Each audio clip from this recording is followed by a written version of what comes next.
Hello, my name is Megan Sullivan. For those of you who don't know me, I've been a part of this church since I can remember.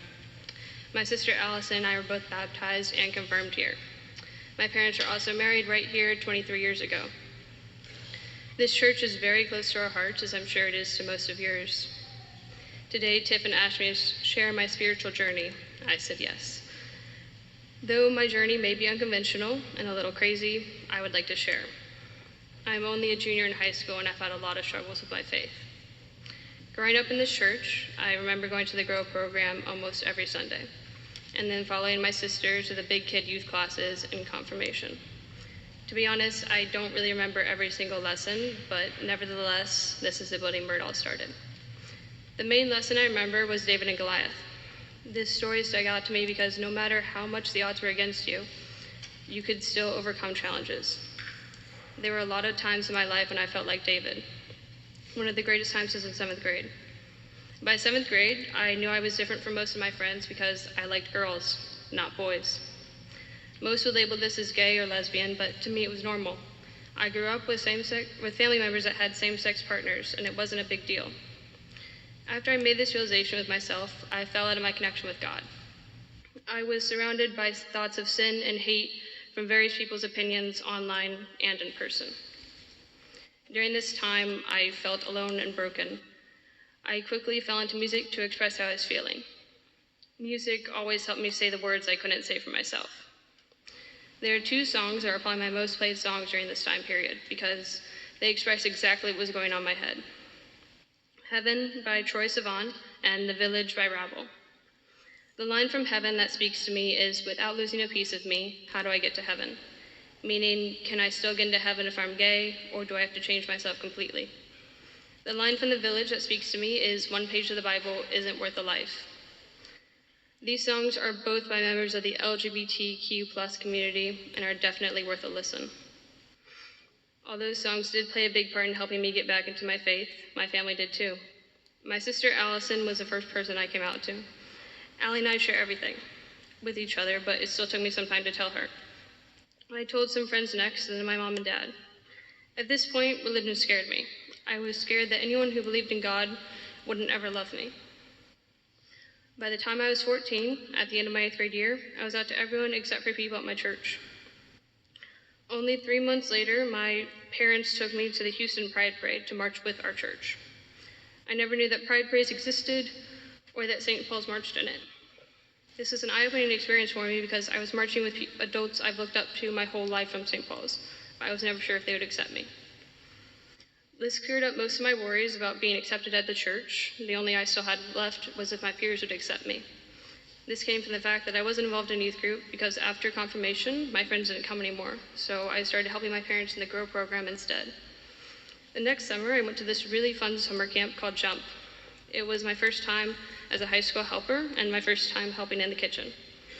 I still wasn't a strong believer in the fact that you could be gay and believe in God, but Jump was when I always felt the closest to God, so I went every summer. That Jump, the summer after my freshman year, I made some of the closest friends I have today. They don't know this, but they had a huge impact on my life. They helped me believe in God again. Looking back at my struggles, I wondered why I was looking everywhere for acceptance. My friends, my family, God.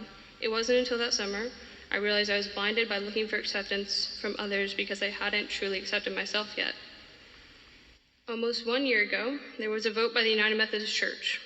It was decided that there can't be LGBTQ+ clergy or same-sex marriages in the church. I remember that February night a little too well. I was sitting at home reading the news headlines on my phone when I read this news article from the New York Times titled, "United Methodists Tighten Ban on Same-Sex Marriage and Gay Clergy." I felt broken and betrayed. I had finally found acceptance and I felt closer to God than I ever had before when I read this. That week, I saw so much support from not only people in this church, but members of other churches that were deciding to stand up and voice their opinion, even though it didn't affect them personally like it did for me.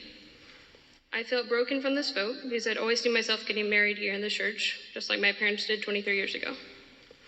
Hopefully by the time I'm ready to get married, the vote will change, but the thought that just because of someone's sexual orientation, a place or community can discriminate against them saddens me.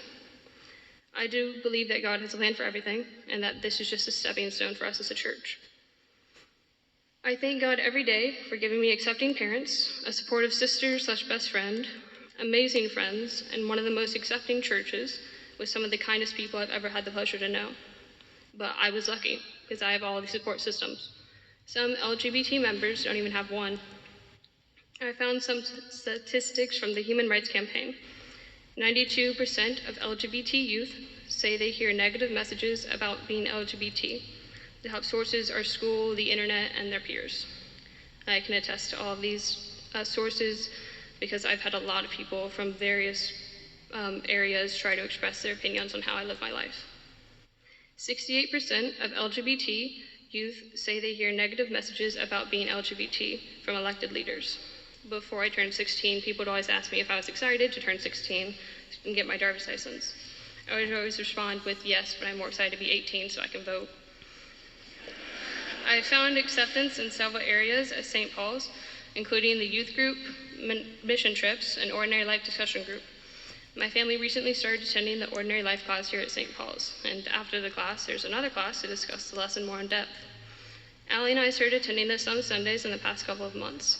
I found acceptance in this group because for the first time, adults were asking my opinions on topics and actually wanting to hear me out. I never realized how much I had to say about so many topics, from school safety to LGBTQ+ rights, and to actually want to be heard really made me feel validated. Thank you to my supportive friends who are always there for me. Thank you to members of St. Paul's that have always supported me.